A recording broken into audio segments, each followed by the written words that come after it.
Welcome to my presentation, Imagine Imagination, How to Spot Creativity Killers in the Classroom. This presentation will describe 10 creativity killers. You will learn a few hints on how to spot them, what you can do to inspire creativity in your own classroom, and what the students will think in certain situations. So what will you take away from this presentation?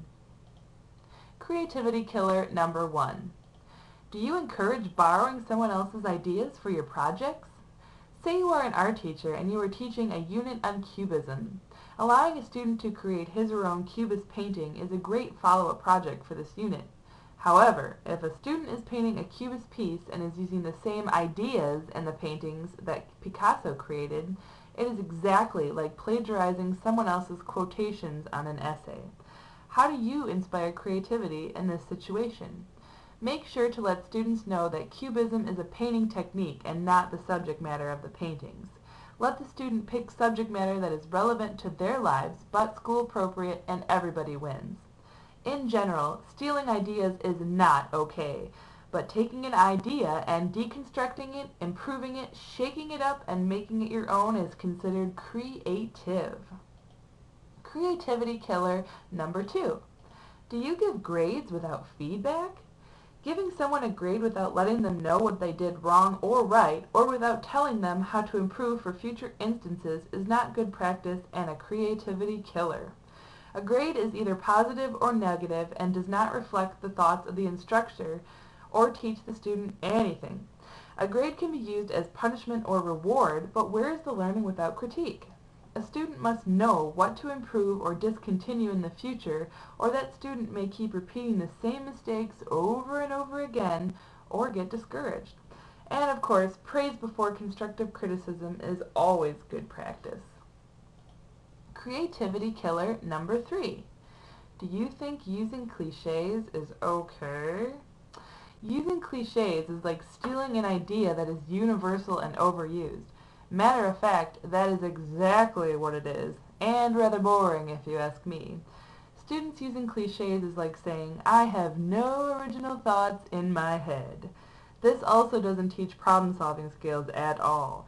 To use the first thing that pops into one's head? Please! For example, if I used all stock images or universal icons for this presentation, like this little guy here, I would feel like I was letting myself down for not having any original artwork.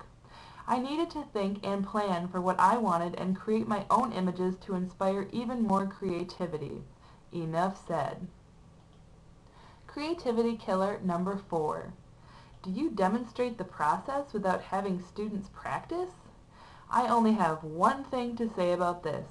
Show me how to do it and I'll remember for maybe a day, maybe a week, possibly a month, oh, not even a year.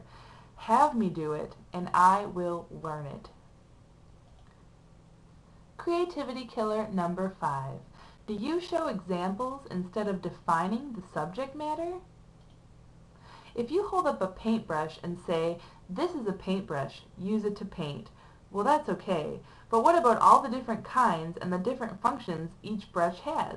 The students need to be given all the necessary tools to express themselves, and this includes all the knowledge on how to use these tools and even the history of the tools themselves. Creativity killer number 6.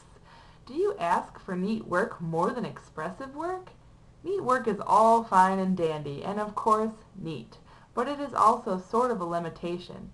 Allow me to explain. If a student creates an amazing painting but happens to make a mess or not cut the edges of the paper or frame the canvas, what do? Asking for neatness isn't a bad thing at all, but good practice is to first praise expression and then neatness as an afterthought. I didn't learn how to be a great painter by coloring inside the lines of a coloring book.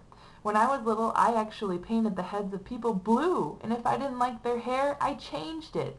If someone wouldn't have praised that creativity, would I still be coloring inside the lines? Just something to think about. Creativity killer number 7. Do you provide total freedom for projects without guidelines? Freedom is great when it comes to subject matter, but guidelines need to be set so students learn how to become good planners and problem solvers as well. even an art class has rubrics and critiques to help students keep on track and learning to the best of their ability. Creativity killer number 8. Do you make suggestions before the students even have a chance to ponder?